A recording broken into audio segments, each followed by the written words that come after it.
नारायणं नमस्कृत्य नरं चैव नरोत्तमं देवीं सरस्वतीं नत्वा व्यासो जयेमुदीरयेत्।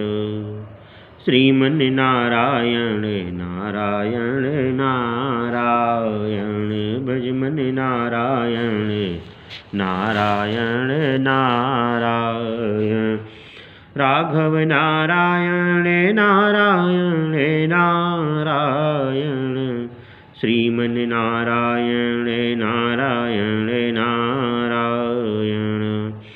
अथ श्री फाल्गुन कृष्ण एकादशी व्रतकथायां प्रारभ्यते। युधिष्ठिर उवाच फाल्गुनस्य सिते पक्षे किं नामेकादशी भवेत् वासुदेव प्रसादेन कथयस्व ममाग्रतः।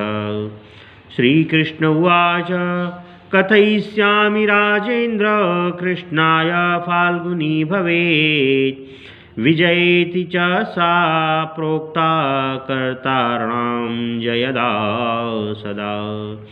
तस्याश्च व्रतमाहात्म्यं सर्वपापहरं परम् नारदः परिपृच्छ ब्राह्मणं कमलासनम्।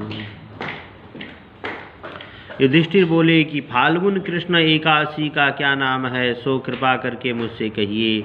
श्री कृष्ण बोले, हे राजेंद्र, फाल्गुन कृष्ण एकादशी का नाम विजया है। यह व्रत करने वालों को सदा विजय देने वाली, इसके व्रत का महात्म सब पापों को हरने वाला। यह नारद जी ने कमल पर बैठने वाले ब्रह्मा जी से पूछा था। हे सूर्यश्रेष्ठ, फाल्गुन के कृष्ण पक्ष में विजया तिथि का व्रत और महात्म कहिए। इस प्रकार ब्रह्मा जी से नारद जी ने प्रश्न किया। तब ब्रह्मा जी बोले, हे नारद, पापों को हरने वाली उत्तम कथा को मैं कहता हूँ, उसे सुनो। इस प्राचीन पवित्र और पापों को नाश करने वाली विजया के व्रत को मैंने किसी से भी नहीं कहा है। विजया एकादशी निसंदेह मनुष्यों को विजय देती है। जब रामचंद्र जी 14 वर्ष के लिए तपोवन को गए थे, सीता और लक्ष्मण के साथ पंचवटी में निवास किया। उसी वन में उनकी स्त्री तपस्विनी सीता को रावण हरकर ले गया। उसी वन में उनकी स्त्री तपस्विनी सीता को रावण हरकर ले गया। उस दुख से रामचंद्र जी बहुत संतप्त हुए। वन में भ्रमण करते हुए आसन्न मृत्यु जटायु को देखा। फिर वन में विचरते विचरते कबंध नामक दैत्य को मारा। श्री रामचंद्र जी से सीता जी का वृतांत कहकर जटायु भी मर गया। फिर रामचंद्र जी की सुग्रीव से मित्रता हो गई। तब रामचंद्र जी के लिए बंदरों की सेना इकट्ठी की गई। फिर हनुमान जी ने लंका की अशोक वाटिका में जानकी जी को देखा। श्री रामचंद्र जी की दी हुई अंगूठी सीता जी को देकर बड़ा काम किया। फिर रामचंद्र जी के पास आकर सीता जी का सब वृतांत सुनाया। तब रामचंद्र जी ने हनुमान जी का वचन सुनकर सुग्रीव की सलाह पर लंका को प्रस्थान किया। वानरों के साथ समुद्र के तट पर जाकर वानरों के लिए के प्रिय रामचंद्र जी अथाह समुद्र को देखकर आश्चर्य करने लगे। विस्फारित नेत्रों से लक्ष्मण जी से बोले, हे सौमित्रे, किस पुण्य से समुद्र को पार किया जाए, क्योंकि मगर और मछलियों से भरा हुआ यह अथाह जल से परिपूर्ण है। मैं ऐसा उपाय नहीं देखता हूँ जिससे कि सुख से पार जा सकें। लक्ष्मण जी बोले कि हे पुराण पुरुषोत्तम, आप आदिदेव हैं। इस द्वीप में वकदालभ मुनि रहते हैं।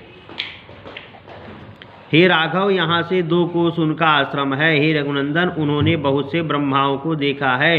हे राजेंद्र, उन्हीं प्राचीन ऋषि श्रेष्ठ से पूछिए। लक्ष्मण जी के इस सुंदर वचन को सुनकर रामचंद्र जी वकदालभ मुनि के दर्शन के लिए गए। दूसरे विष्णु के समान बैठे हुए मुनि को रामचंद्र जी ने सिर से प्रणाम किया। तब रामचंद्र जी को पुराण पुरुषोत्तम जानकर मुनि यह समझ गए कि किसी कारण से इनने मनुष्य देह धारण कर लिया है। फिर ऋषि बोले, हे राम, तुम कहाँ से आए हो? रामचंद्र जी बोले, आपकी कृपा से राक्षसों सहित लंका जीतने को अपनी सेना लेकर समुद्र तट पर आया हूँ। आपकी अनुकूलता से समुद्र को पार कर सूंगा। हे सुब्रत, हे मुने, आप कृपा करके उपाय बतलाइए, इसलिए आपका दर्शन करने को मैं आया हूँ। मुनि बोले, हे राम, मैं सब व्रतों में उत्तम व्रत कहूँगा, जिसके करने से तुम्हारी शीघ्र विजय हो जाएगी। राक्षसों सहित लंका को जीतकर विशेष कीर्ति होगी। तुम एकाग्र मन से इस व्रत को करो। हे राम, फाल्गुन के कृष्ण पक्ष की विजया नाम की एकादशी होती है।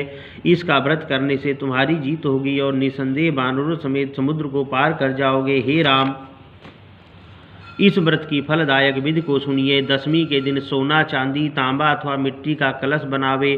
स्थंडन के ऊपर 7 धान्य रखकर उसके ऊपर जल से भरा हुआ कलश रखकर उसे पंचपल्लव रख कर कलश के ऊपर सकोरे में जौ रखे, उसके ऊपर स्वर्ण की बनी हुई नारायण की प्रतिमा स्थापित करे। एकादशी के दिन प्रातः काल स्नान करे।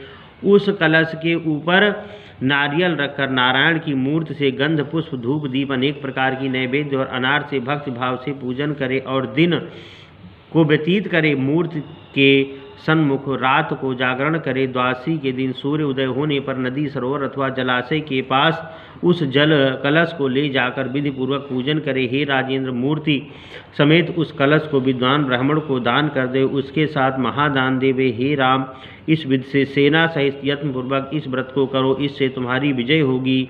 इस वचन को सुनकर रामचंद्र जी ने विधि पूर्वक इस व्रत को किया। इसके करने से रामचंद्र जी की विजय हो गई। हे राजन, इस विधि से जो मनुष्य इस व्रत को करेंगे उनकी इस लोक और परलोक में सदा विजय होगी। ब्रह्मा जी बोले, हे पुत्र, इसलिए विजया का व्रत अवश्य करना चाहिए। विजया का महात्म सब पापों को नाश करने वाला होता है। उसके पढ़ने और सुनने से अश्वमेध यज्ञ का फल प्राप्त होता है। श्रीमन नारायण नारायण नारायण, भजमन नारायण नारायण नारायण, राघव नारायण नारायण नारायण, माधव नारायण नारायण नारायण। प्रेम से वृंदावन बिहारी लाल की जय। बोलो लक्ष्मी नारायण भगवान की जय।